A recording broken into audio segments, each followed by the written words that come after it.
भारत और अमेरिका के रिश्तों में अब सियासी गर्मी चरम पर है। कभी रणनीतिक साझेदार, अब व्यापारिक संग्राम में उलझे ये दो देश। और वजह भारत की रूस से तेल खरीद। अमेरिका के राष्ट्रपति डोनाल्ड ट्रंप ने फिर जहर उगला, धमकी दी, भारत को पड़ेगा भारी जुर्माना। लेकिन क्या भारत झुकेगा? क्या रूस से तेल खरीद पर लगेगा ब्रेक? और क्या अमेरिका की ये चाल वैश्विक राजनीति को नई दिशा दे रही है? चलिए इस वीडियो में इन सब बिंदुओं पर सिलसिलेवार तरीके से समझते हैं। दरअसल ट्रंप का नाम लेते ही दुनिया के कान खड़े हो जाते हैं। हाल ही में ट्रुथ सोशल पर एक पोस्ट से उन्होंने फिर तूफान ला दिया। भारत पर 25% टैरिफ लगाने का ऐलान करते हुए ट्रंप ने ये भी इशारा किया कि अगर भारत रूस से हथियार और तेल खरीदता रहा तो उसे अतिरिक्त पेनल्टी झेलनी पड़ेगी।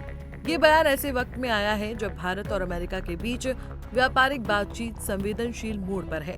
ट्रंप के मुताबिक, मुझे बताया गया है कि भारत अब रूस से तेल नहीं खरीदेगा।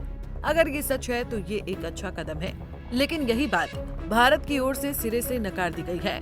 भारत ने इस मुद्दे पर कोई आधिकारिक बयान नहीं दिया है, लेकिन सरकारी सूत्रों का कहना है कि भारत रूस से तेल खरीदना जारी रखेगा।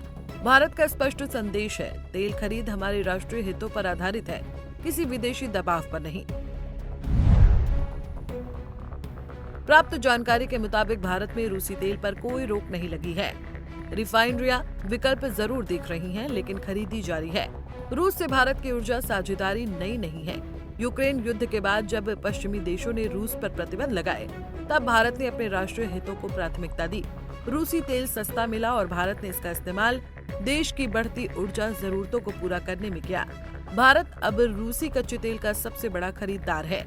विदेश मंत्रालय के प्रवक्ता रणधीर जायसवाल ने भी स्पष्ट कर दिया, हम अपनी ऊर्जा रणनीति वैश्विक परिस्थितियों को देखते हुए बनाते हैं, न कि किसी तीसरे देश के दबाव में।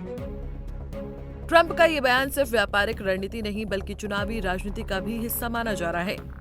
अमेरिका के राष्ट्रपति ट्रंप अपनी अमेरिका फर्स्ट नीति को लेकर फिर से उछाल में लगे हुए हैं। भारत की रूस से बढ़ती निकटता अमेरिका को खल रही है। न सिर्फ तेल बल्कि रक्षा सौदों को लेकर भी अमेरिका चाहता है कि भारत पूरी तरह पश्चिमी खेमे का हिस्सा बने, लेकिन भारत ने साफ कर दिया है कि हम अपने फैसले खुद लेते हैं। न्यूयॉर्क टाइम्स और आईएनएस जैसी विश्वसनीय एजेंसियों की रिपोर्ट साफ बताती है कि भारत ने रूस से तेल खरीद बंद नहीं की है। हाँ, कुछ रिफाइनरियां बाजार में छूट कम होने की वजह से विकल्प तलाश रही हैं, लेकिन ये रणनीतिक बदलाव है, न कि राजनीतिक दबाव में उठाया गया कदम। सरकारी अधिकारियों के हवाले से भी यही जानकारी सामने आई है कि भारत की तेल नीति में कोई बदलाव नहीं हुआ है। भारत एक संप्रभु देश है, उसकी विदेश नीति, ऊर्जा नीति और रणनीतिक फैसले राष्ट्रीय हितों पर आधारित है, न कि किसी बाहरी धमकी पर। ट्रंप की बयानबाजी और टैरिफ की धमकियां भारत को झुका नहीं सकती। रूस के साथ साझेदारी आज भी उतनी ही मजबूत है जितनी कल थी। अमेरिका के साथ रिश्ते जरूर महत्वपूर्ण है, लेकिन भारत की प्राथमिकता भारत पहले है। दुनिया बदलेगी, सियासत करवटें लेगी, लेकिन भारत की नीति हमेशा रहेगी, राष्ट्रीय हित सर्वोपरि। ट्रंप कुछ भी कहे, भारत अपने फैसले खुद लेगा। Bureau report, Punjab Kesari TV. हमसे जुड़े रहने के लिए हमारे YouTube चैनल को सब्सक्राइब करें और नई वीडियो की नोटिफिकेशन के लिए बेल आइकॉन को दबाएं।